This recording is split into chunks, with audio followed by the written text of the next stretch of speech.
제가 이제 오늘 여러분들에게 전하게 될 이제 하나님의 말씀, 민수기 11장 4절에서 6절 말씀, 또 본문 말씀 제목은요, 한번 우리 따라해 보시겠습니까?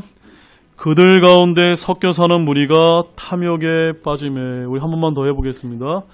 그들 가운데 섞여 사는 무리가 탐욕에 빠짐에. 그네 부제도 있죠. 부제도 한번 읽어보실까요? 불평 대신 감사하는 자가 되라. 특별히 저는 하나님께서 오늘 우리에게 귀한 말씀을 주셨다고 믿고 있습니다. 우리가 한 해를 돌이켜보고 지금까지 살아온 그 날들을 우리가 기억해 볼 때 우리 민족과 나라로 봤을 때도 하나님께서 우리에게 주신 은혜를 저희가 잊어버리면 안 됩니다. 또 개인적으로 봤을 때도 하나님께서 우리에게 구원이라고 하는 귀한 하나님의 선물도 주셨고요.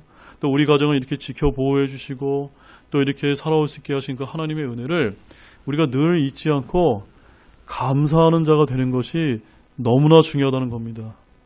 그래서 우리가 이제 오늘 마지막 주일을 맞이해서 이 말씀을 통해서 우리가 2020년 새해에는 더욱더 하나님께 감사를 많이 드리는 그런 등대교회가 되기를 원합니다.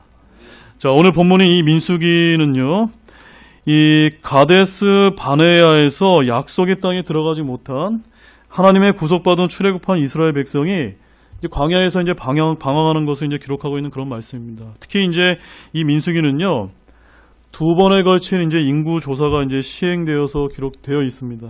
첫 번째 조사는요, 광야 생활을 준비하면서 시내 산 근처에서 이제 이루어졌고요. 그 다음에 이제 두 번째 인구 조사는요, 약 40년 뒤에 약속의 땅에 들어갈 준비를 하면서 요르단강 근처에서 이루어졌다라고 이제 성경은 우리에게 그렇게 이제 말씀을 하고 있습니다. 따라서 이 두 차례에 거친 이 인구조사가 민수기를 이제 양분하는데요. 오늘 여러분들이 갖고 있는 성경 말씀 민수기 1장에서 21장까지는 첫 번째 인구조사를 시작해서 광야 시대에서 이스라엘 백성들이 그 여정 가운데 있었던 것을 이제 다루고 있는 그런 말씀이고요. 그 다음에 민수기 26장에서 마지막 민수기 36장까지는 새로운 세대에 대한 인구조사를 시작해서 하나님께서 약속하신 가나안 땅에 들어가기 몇 달 전까지의 역사를 기록하고 있다는 것을 여러분들이 이제 이 민수기의 대략적인 이제 그 대강을 여러분들이 좀 기억하시기 바랍니다. 따라서 이런 간략한 민수기의 대강으로 볼 때 오늘 본문은요, 첫 번째 인구조사 이후에 이스라엘 백성의 광야 여정에서 있었던 사건을 이제 다루고 있습니다. 본장은 이제 1절에서 3절에서 시내산 출발 후 이스라엘 백성의 광야 여정에서의 첫 번째 불평 사건인 다베라 사건을 이제 기록하고 있고, 오늘 본문이 이어지는 4절 이하에는 그 두 번째 불평 사건을 전하고 있다는 사실입니다. 자, 우리 본문 말씀 1절에서 3절 말씀을 우리 함께 읽도록 하겠습니다. 백성이 불평하니 주께서 그것을 기뻐하지 아니하시니라. 주께서 그것을 들으시고 분노하사 그들 가운데 주의 불이 붙게 하시고 진영의 맨 끝 부분에 있던 자들을 소멸시키심에 백성이 모세에게 부르짖음으로 모세가 주께 기도하니 불이 꺼졌더라. 그가 그곳의 이름을 다베라라 하였으니 이는 그들 가운데 주의 불이 붙었기 때문이더라. 자, 참 놀라운 사건이 기록되어 있습니다. 홍해바다를 건너는 놀라운 기적을 또 체험하고, 낮에는 이제 구름기둥이, 밤에는 불기둥이 하나님께서 보호해 주시면서 그들의 발이 부르트지 않도록 하나님이 기적을 이제 베풀어 주셨음에도 불구하고 이 이스라엘 백성은 이제 다베라라고 하는 곳에서 하나님께 불평하는 일이 이제 벌어졌습니다. 그런데 놀랍게도 이제 이 모세가 그들의 지도였던 모세가 기도했을 때 하나님께서 어떻게 해주셨습니까? 한번 눈 감아 주셨습니다. 하나님이 이런 분이세요. 우리가 잘못했지만 우리가 용서를 구하고 회개 기도하면 하나님께서 긍휼을 베풀어 주셔서 우리에게 은혜를 베풀어 주셨다는 것을 우리가 이 첫 번째 다베라 사건을 통해서 이제 볼 수가 있다는 것입니다. 그런데 오늘 이제 우리가 보게 된 이제 민수기 11장 4절에서 6절 말씀은요, 이러한 이 첫 번째 불평 사건에 이은 두 번째 불평 사건의 계시 부분으로서 먹는 음식과 관련되어 있다는 것입니다. 그래서 이스라엘 백성들의 불평을 이제 소개하고 있는데요. 그들의 불평 이유가 무엇일까요, 여러분? 우리 본문 말씀을 보게 되면요. 섞여 사는 무리의 영향을 받아서 출애굽한 이후에 그들의 양식으로 먹었던 만나의 실증을 내고 하나님께 원망 섞인 불평을 늘어놓게 되었다라고 이야기하고 있습니다. 누구의 영향을 받았다고요? 섞여 사는 무리다. 영어 성경에는요, The Mixed Multitude라고 되어 있습니다. 아마 개역 성경에는 잡족이라고 되어 있는데 섞여 사는 무리. 뒤에 가서 좀 제가 또 자세하게 이제 설명을 드리겠습니다. 이처럼 이스라엘 백성은요, 하나님을 원망하는 죄로 인해서 다베라에서 이미 하나님의 징계를 받았습니다. 그리고 모세의 중보기도로 간신히 하나님의 진노에서 벗어난 그런 경험을 이제 가졌습니다. 따라서 그들은 어떻게 해야만 됐을까요? 이런 하나님의 은혜를 기억하고 자중하고 근신하며 하나님의 은혜를 소중히 여기는 삶을 잘 살아야만 됐습니다. 그럼에도 불구하고 그들은 오히려 또다시 탐욕에 빠져서 불평하는 죄를 범하였다라고 성경은 우리에게 알려주고 있는 것입니다. 이처럼 끊임없이 원망과 불평을 일삼는 이스라엘 백성들의 모습 속에서 오늘날 구원을 받아 하늘나라에 갈 소망을 추구하는 저와 여러분들이 실제로는 이 세상에서의 안락과 행복을 추구하는 우리 자신의 이중적인 모습을 발견하게 된다는 것을 꼭 기억하시면서 오늘 말씀을 잘 들어주시기 바랍니다. 자, 그러면 지금부터 본문 말씀을 본격적으로 우리 살펴보면서 영적 교훈을 살펴보도록 하겠습니다. 자, 첫 번째 교훈은 무엇일까요? 우리 첫 번째 교훈만 한번 따라 읽어보시겠습니다. 첫 번째, 우리 가운데 섞여 사는 무리를 항상 경계해야 합니다. 누구를 경계해야 된다고요? 섞여 사는 무리. 특별히 우리 교회 공동체 안에 잘못된 가치관으로 섞여 있는 사람들을 조심해야 될 필요가 있다는 그런 부분을 저희들이 한번 살펴보겠습니다. 자, 본문 4절 말씀 한번 읽어보겠습니다. 함께 읽겠습니다.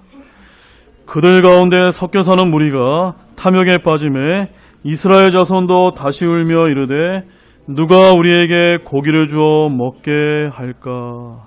자, 이 4절 말씀을 보게 되면요, 이스라엘 중에 섞여 사는 무리가 탐욕에 빠졌음을 아주 잘 보여주고 있습니다. 그러자 섞여 사는 무리로 인해서 다른 이스라엘 백성들도 그들의 동조에서 함께 울며 자신의 처지에 대해서 원망 섞인 불평하는 장면을 지금 우리가 보고 있는 것입니다. 즉 이스라엘 백성들은요, 그들 가운데 섞여 사는 무리의 사악한 영향을 받아서 또다시 범죄에 이르게 되었습니다. 자, 여기서 섞여 사는 무리는 누구를 지칭할까요? 여러분, 누구를 지칭한다고 여기십니까? 우리 출애굽기 12장 37절에서 38절 말씀 한번 가보겠습니다. 출애굽기 12장 37절에서 38절 말씀입니다.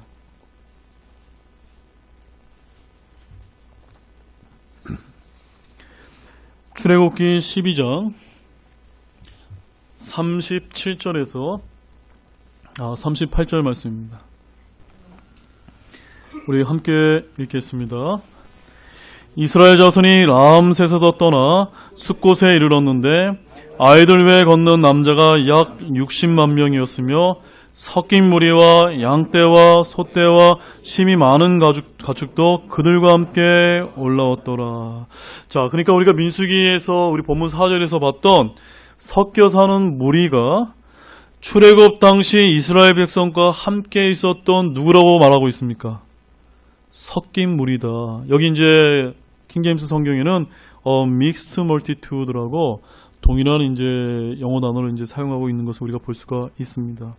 자, 이 섞여 사는 무리는요, 누구냐면요, 이들은 비록 할례도 받았고 이스라엘 공동체에 속해 있었지만 바른 신앙을 갖지 못해서 여전히 어디를 그리워했던 사람들입니까?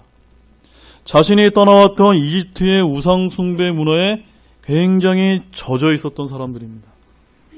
바로 이들이 이스라엘 백성들로 하여금 하나님 앞에서 거룩한 삶을 살지 못하도록 죄를 짓도록 만드는 중대한 요인으로 작용되었다는 것을 우리가 꼭 기억할 필요가 있습니다. 바로 이들은 바로 출애굽 당시 이스라엘 백성들 가운데 섞여서 이집트를 빠져나왔던 이방인들이었습니다. 유대인들이 아니라 이방인들이었다는 겁니다.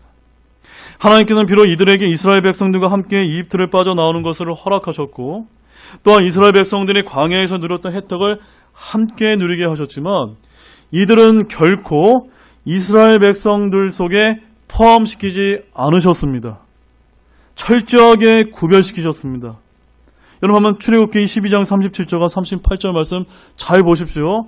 37절에는 약 60만 명이라고 하는 남자만 해당되는 유대인들을 얘기합니다. 아마 이제 남자와 아이들까지 합히게 되면 약 한 200만 명가량의 우리 그 히브리인들, 유대인들이 출애굽을 떠난 것으로 말씀하고 있지만 이 유대인들과 섞인 무리를 하나님께서 같이 계수하고 계십니까? 안 합니까? 분리하고 계시다는 겁니다. 구별해 놓으셨다는 겁니다.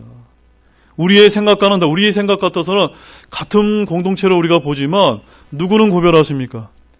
하나님은 구별하고 계시다는 겁니다.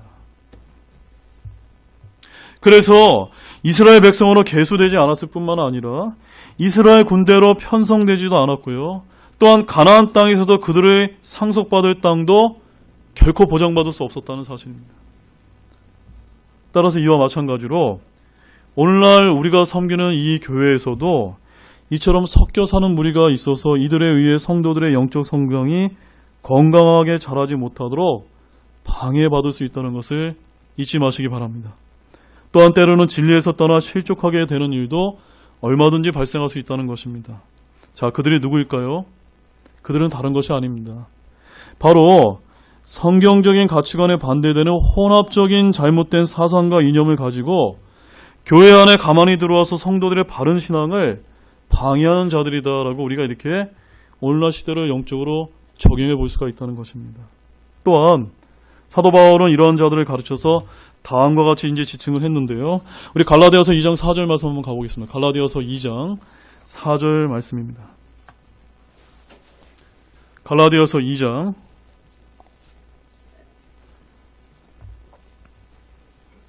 4절 말씀입니다.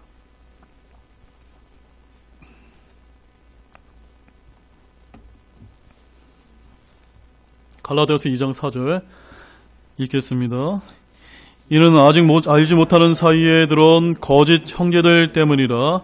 그들의 그리스도 예수님 안에서 우리가 누리는 우리의 자유를 엿보아 우리를 속박하려고 몰래 들어왔으나. 제가 이 말씀을 읽으면서 전에는요 그렇게 관심을 많이 갖지 못했는데 이런 알지 못하는 사이에 들어온 그 잘못된 것을 가지고 이제 이 교회 공동체를 이제 허물려고 하는 이런 거짓 형제들 때문에 무엇이 방해를 받습니까? 우리의 자유가 이제 억압을 받는다는 겁니다. 네. 하나님 앞에서 바른 신앙을 하게 되는 우리의 그 자유를 엿보아서 우리를 속박하려고 몰래 들어오게 된다고 성경은 이야기하고 있고, 이것이 교회사 2000년에 걸쳐서 끊임없이 벌어져 왔다는 걸 우리가 반드시 기억해야만 됩니다. 바로 이들은 자칭 성도요, 그리스도 안에서 한 형제라고 말하지만요, 그것은 실상 거짓이요, 그렇지 않다는 것입니다. 성경은 그들을 알지 못하는 사이에 들어온 거짓 형제들이다라고 말씀합니다. 그들은 오직 그리스도 예수님 안에서 우리가 누리게 된 이 자유를 엿보고 우리로 다시금 세상과 사탄의 노예로 삼고자 하는 자들로서 결코 하나님의 거룩한 백성 중에 들어올 수 없는 자라는 것을 알아야만 됩니다. 그러면 우리는 이런 거짓 형제들이자 섞여 사는 무리들이 있는지 없는지 항상 각별히 경계하면서 이들의 그릇된 사상이나 가르침에 저와 여러분이 결코 현혹되지 않도록 조심하시기 바랍니다. 아멘이시죠? 그런데 오늘날 너무나도 많은 성도들이 이처럼 교회 안에 조용히 들어와 섞여 사는 무리들에게 현혹되어서 참된 말씀과 바른 신앙을 잃어버리고 있는 실정이 되어가고 있다는 것입니다. 이것은 오늘날 성도들이 그만큼 비진리와 그릇된 사상에 대해서 무방비 상태에 놓여 있다는 것을 잘 나타냅니다. 그러므로 이제 우리는요, 하나님의 바른 신약교회를 허무는 이러한 섞여 사는 무리를 경계해야 될 뿐만이 아니라 항상 하나님의 말씀에 근거한 바른 믿음 안에서 거룩한 성화의 삶을 살아갈 필요가 있습니다. 또한 이들이 더 이상 교회에 발을 붙이지 못하도록 우리가 더욱더 단단하게 하나님의 말씀으로 무장될 필요가 있습니다. 그럴 때라야 이 하나님께서 피값으로 사신 이 신약교회가 비로소 견고하고 건강하게 세워질 것이며 하나님의 영광과 거룩한 성품과 그분의 능력이 그러한 교회들을 통해서 나타낼 줄로 믿으시기 바랍니다. 저는 우리 교회가 그런 하나님의 영광스러운 그런 교회가 되기를 소망합니다. 자, 우리 베드로후서 2장 1절에서 3절 말씀을 또 한번 이어서 한번 보겠습니다. 베드로후서 2장 1절에서 3절 말씀입니다.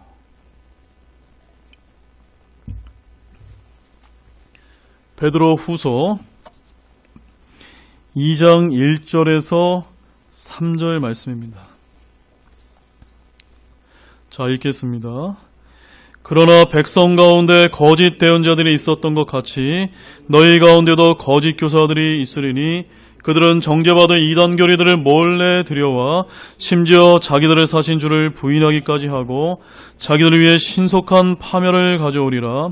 많은 사람들이 그들의 악독한 길을 따를 터인즉 그들로 인해 진리의 길이 비방을 받을 것이요 그들이 탐욕으로 말미암아 거짓된 말들을 가지고 너희를 상품 취급하리니 그들에 대한 심판은 오래되어 이제 지체하지 아니하며 그들이 받을 정죄는 잠자지 아니하느니라.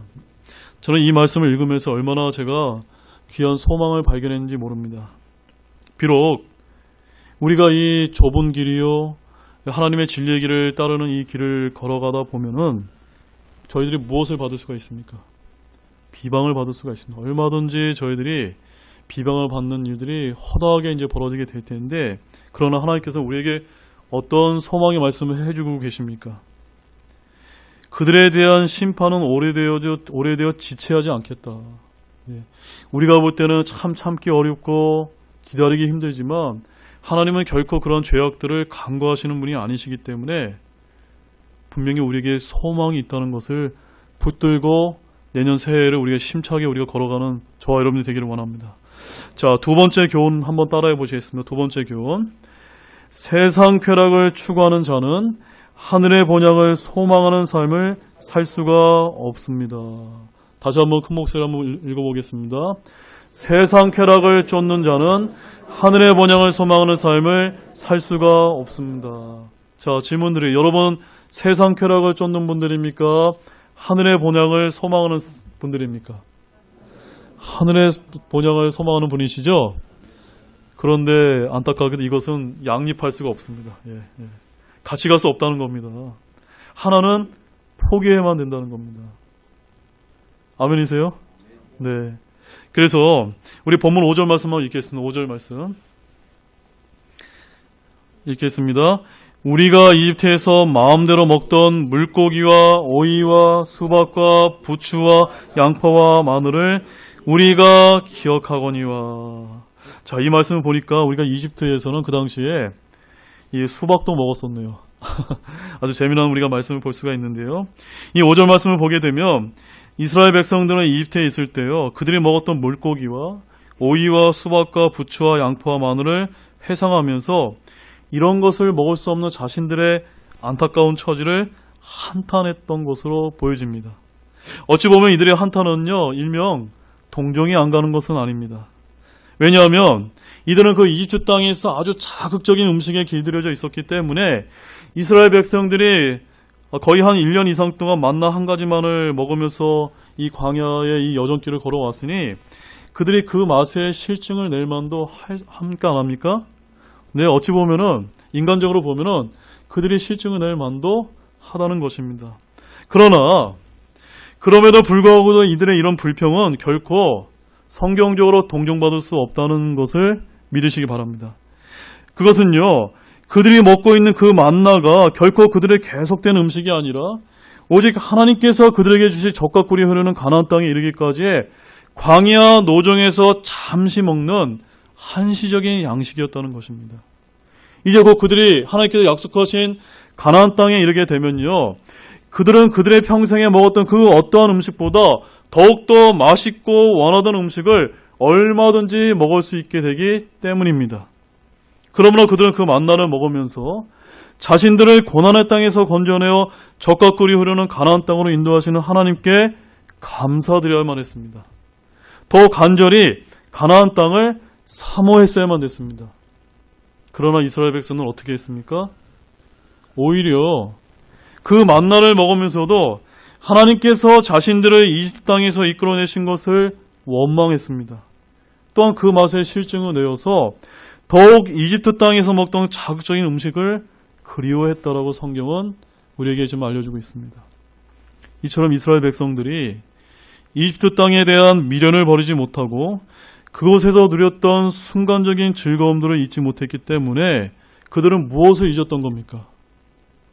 하나님의 은혜에 감사하지 못했던 겁니다.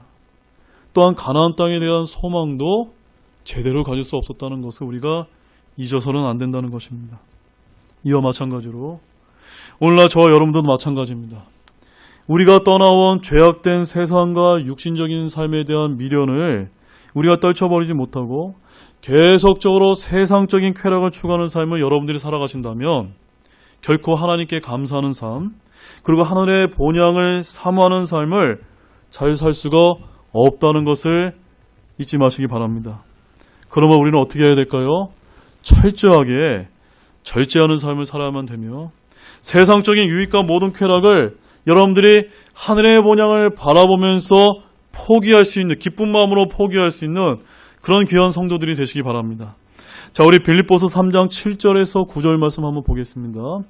빌립보서 3장 7절에서 9절 말씀입니다.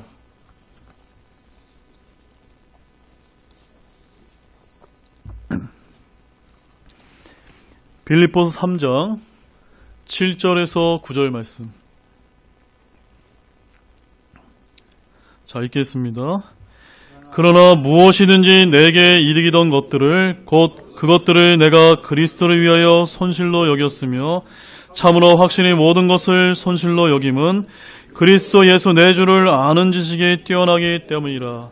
내가 그분을 위하여 모든 것에 손실을 입고 그것들을 단지 배설물로 여김은 내가 그리스도를 얻고 율법에서 난 내 자신의 의가 아니라 그리스도의 믿음을 통한 의, 곧 믿음으로 말미암아 하나님에게서 난 의를 소유한 채 그분 안에서 발견되려 함이라. 아멘. 너무나 감사한 말씀이 아닙니까? 여기 사도 바울의 고백을 한번 잘 보시기 바랍니다. 사도 바울이 지금 뭐라고 지금 고백을 하고 있습니까? 그가 세상에서 유익하던 모든 것을 무엇으로 여겼습니까? 손실로 여겼습니다.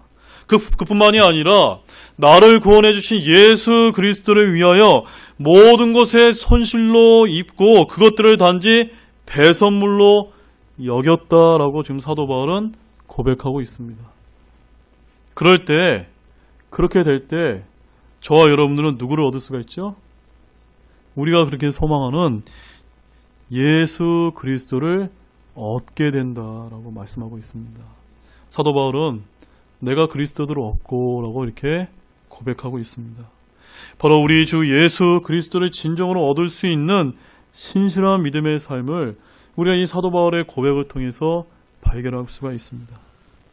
그러므로 사랑하는 우리 형제자매 여러분, 우리는 오직 주 예수님을 바라보면서 이 세상이 주는 모든 유익과 쾌락을 버릴 줄 아는 참된 성도분들이 되시기 바랍니다. 이 땅에서 우리는 오직 나그네일 뿐이요 결코 그 어떤 상속도 가질 수 없다는 것을 지극히 명심하시고 철저하게 어디를 삼아야만 되죠? 우리의 가나안이라고 볼 수 있는 저 셋째 하늘에 있는 하나님 아버지께서 계시고 우리가 소망하는 예수 그리스도께서 계시는 저 하늘의 본향을 사모하는 하늘 백성의 삶을 이 땅에서 충만하게 누리시는 모든 분들이 되기를 원합니다. 자, 우리 히브리서 11장 13절에서 16절 말씀 가보겠습니다. 히브리서 11장 13절에서 16절 말씀입니다. 히브리서 11장 13절에서 16절 말씀입니다. 읽겠습니다. 이들은 다 믿음 안에서 죽었으며 약속하신 것들을 받지 못하였을 때 멀리서 그것들을 보고 확신하며 끌어안았고 또 땅에서는 자기네들이 나그네여 순례자라고 고백하였으니 그런 것들을 말하는 자들은 자기들이 본향을 찾고 있음을 분명히 나타내니라. 참으로 그들이 자기가 떠난 본향을 깊이 생각하였더라면 돌아갈 기회가 그들에게 있었으려니와 이제는 그들이 더 좋은 본향을 사모하니 곧 하늘의 본향이라. 그러므로 하나님께서도 그들의 하나님이라 불리는 것을 부끄러워하지 아니하시나니 그분께서 그들을 위하여 한 도시를 예비하셨느니라. 여기 16절 말씀에 그들을 위하여 한 도시를 예비하신 이 도시가 어떤 도시입니까? 저와 여러분들이 영원토록 살게 될 저 셋째 하늘에 있는 새 예루살렘이라고 하는 그런 도시를 여러분 알고 계십니까? 지금 그 우리의 처소를 지금 예수님께서 예비하러 가신 겁니다. 그래서 우리가 이 땅에서 왜 사람들이 얘기하는 성경적이지 아니한 가치관을 다 포기해야만 되고 오직 하나님의 말씀만을 붙들어야 되는 이유가 뭡니까? 바로 우리의 본향은 이 땅이 아니기 때문입니다. 그때 우리 이 땅에 있는 것에 영향을 받지 않고 저 하늘 백성으로서 살아가는 사람으로서 우리가 하나님의 말씀을 붙잡고 살아가는 겁니다. 그래서 우리는 땅에서 어떤 자들입니까? 나그네요, 순례자다. 잊지 마시기 바랍니다. 히브리서는 12장은 믿음장이거든요. 믿음의 선진들이 늘 항상 이 땅에서 살아가면서 나는 나그네요, 순례자라고 살았다는 것입니다. 그런데 이 말씀을 통해서 우리 이 출애굽한 이스라엘 백성이 뭘 잘못한 겁니까? 하늘에 그 하나님께서 베푸신 만나를 우리가 먹으면서 그저 그들의 육신을 채우려고 하나님께서 만나를 주신 것이 아니라 뭘 기억하면 됐습니까? 비록 내가 가야 될 그 곳은 가나안 땅이지만 저 하나님께서 약속하신 저 하늘의 본향을 기억하면서 뒤를 돌아도 봐서는 안 되었던 것입니다. 그런데 섞여 사는 무리로 영향을 받아서 그들이 함께 불평을 하면서 하나님께 범죄하게 되었다는 것을 우리가 잊어서는 안 된다는 것입니다. 자, 이제 마지막 세 번째 영적 교훈을 한번 보겠습니다. 우리 함께 큰 목소리로 세 번째 영적 교훈 읽겠습니다.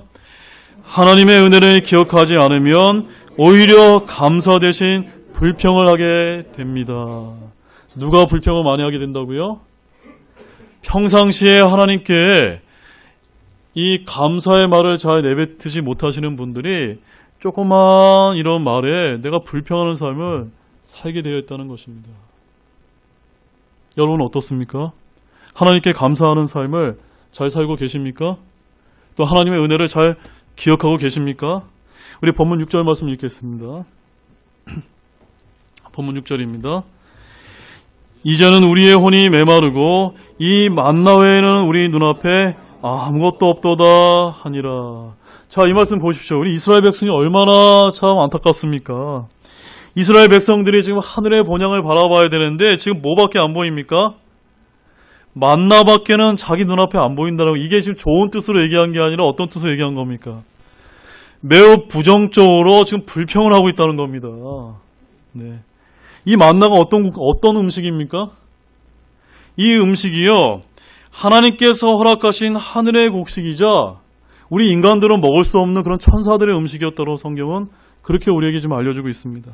자, 시편 78편 한번 가보겠습니다. 시편 78편 24절에서 25절 말씀입니다.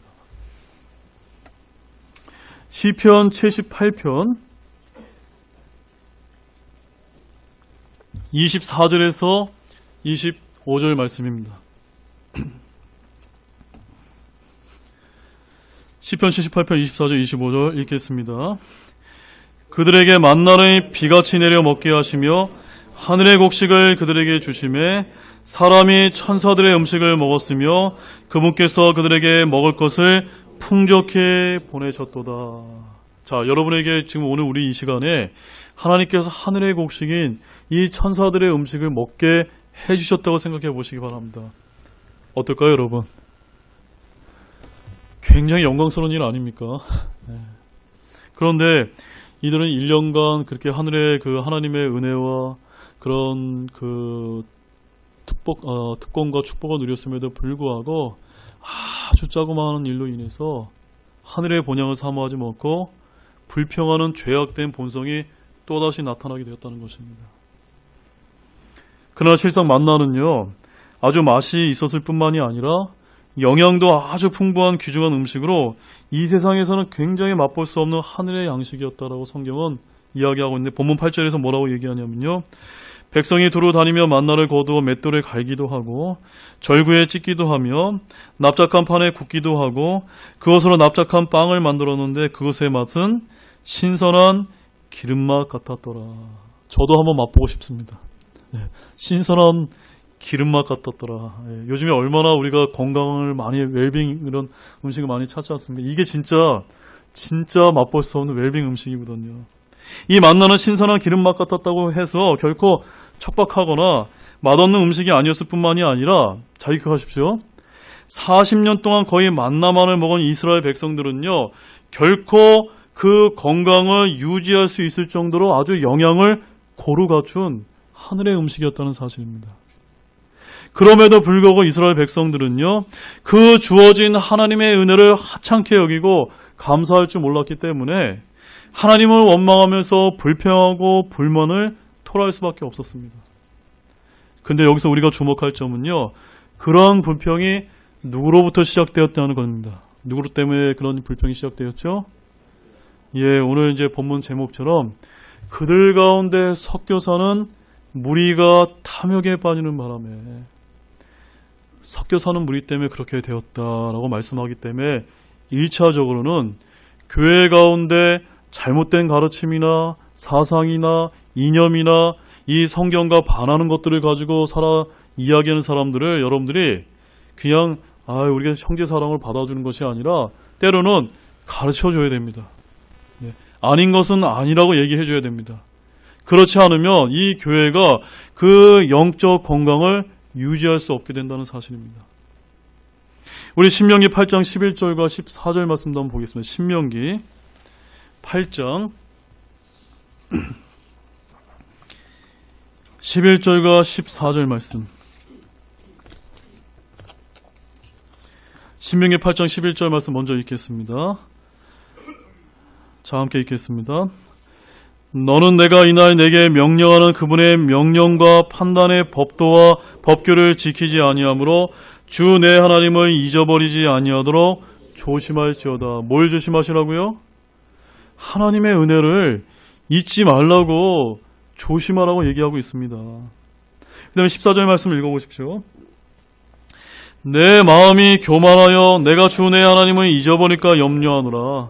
그분께서는 너를 이집트 땅 속박의 집에서 데리고 나오시며. 제가 이 말씀을 읽으면서 한번 우리나라를 한번 대비해 봤습니다. 약 70년 전에 우리나라가 어떤 왕조 국가였습니까? 그 찬란했던 조선 왕조라고 하는 그런 그 500년의 그런 그 우상신을 섬기는 그런 그 왕조 국가가 아니었습니까? 그 왕조 국가를 끝내고 이승만 대통령을 통해서 우리가 이제 건국 자유 대한민국으로 만들어서 지금 우리가 이렇게 풍요를 누리게 된 그 기독교와 신앙의 자유를 누리게 되지 않았습니까? 근데 지금 우리나라가 왜 이렇게 어렵게 되었습니까? 뭘 잘못했습니까? 우리가 하나님의 은혜를 잊어버린 겁니다. 저는 그것밖에 그 이유를 찾을 수가 없습니다. 그래서 우리가 이 일을 다시 한번 우리가 이제 회복할 수 있는 길은 뭐냐면요.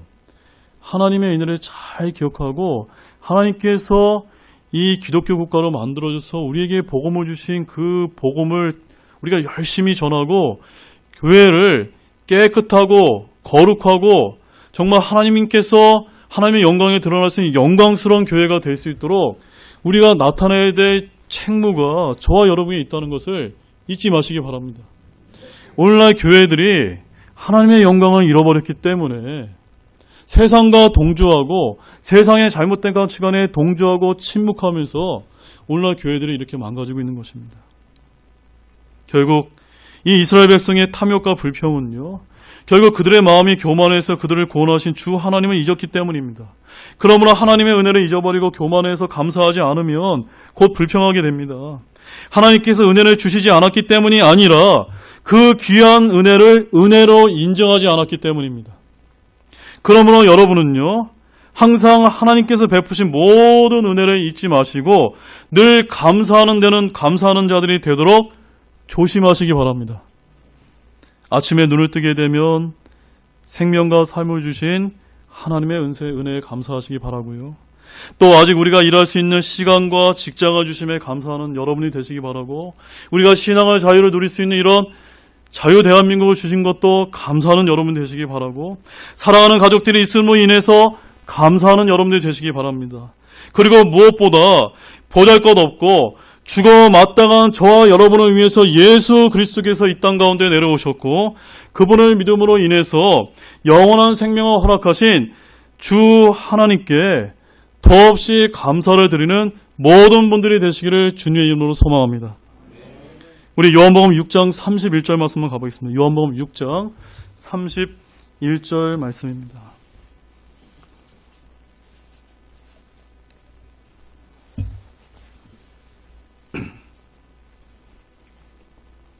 요한복음 6장 31절 말씀입니다.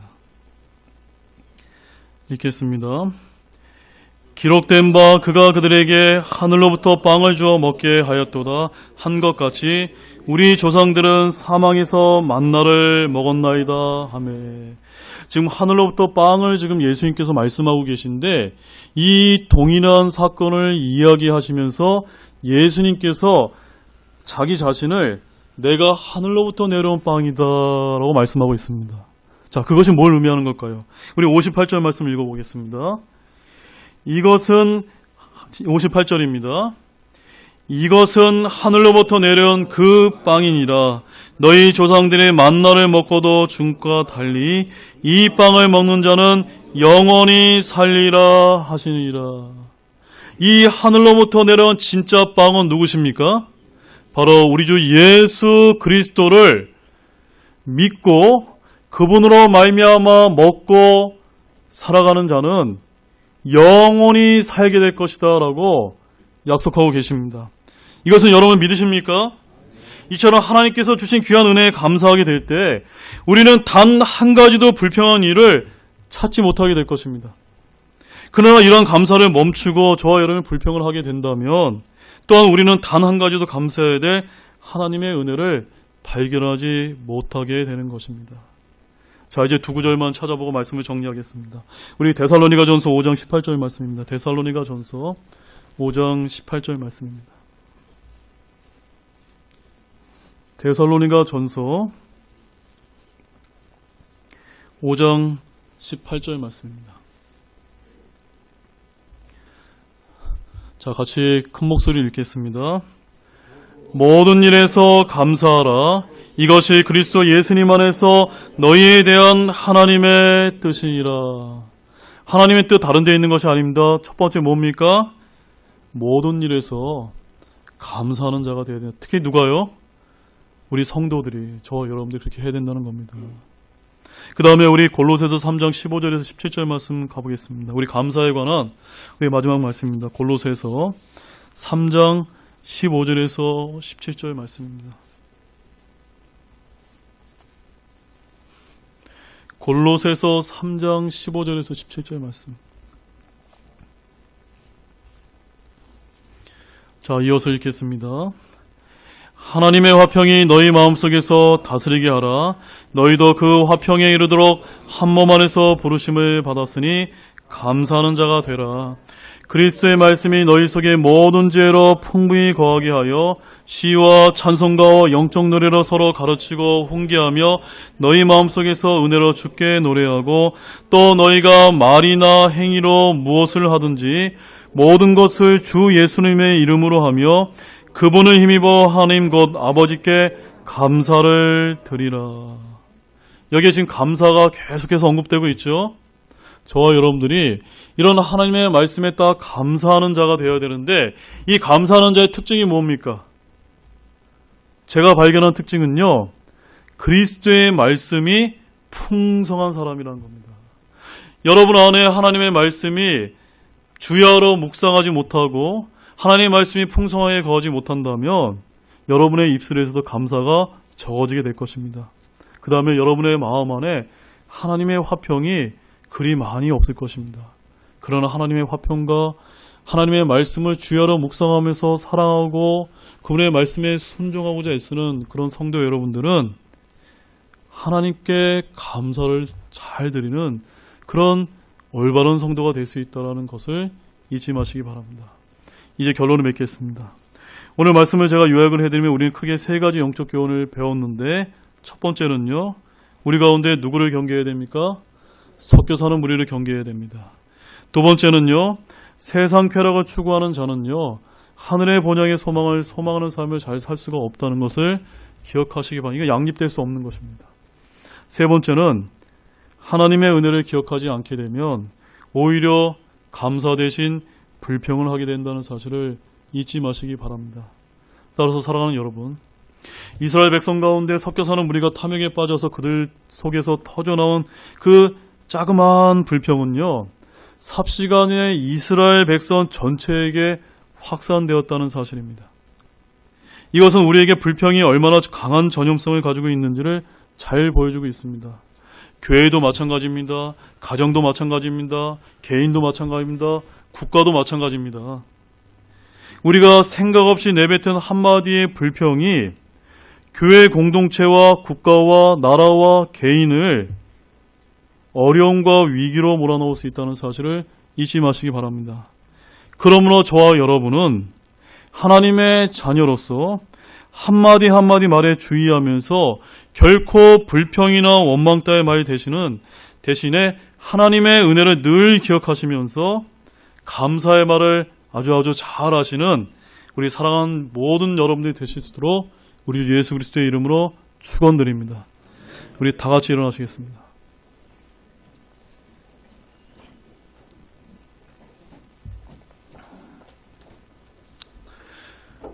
우리 잠시 오늘 말씀을 가지고 기도하는 시간을 갖도록 하겠습니다. 오늘 우리가 이제 민수기에 나와 있는 11장에 나와 있는 4절에서 6절에 있는 말씀을 통해서 우리 크게 한 세 가지 영적 교훈을 배웠습니다. 이 영적 교훈을 저희들이 그저 한 귀를 듣고 한 귀로 흘리는 것이 아니라 오늘 주신 하나님의 말씀이 올해 연말을 이제 마무리하고 2020년 새해를 시작하는 이 주일에 하나님께서 나에게 무엇을 말씀하고 있는 것인가, 우리가 다시 한번 깊이 한번 묵상해 보면서 우리가 기도로서 하나님께 결단하시는 그런 귀중한 시간이 되시길 원합니다. 잠시 기도하는 시간을 갖겠습니다.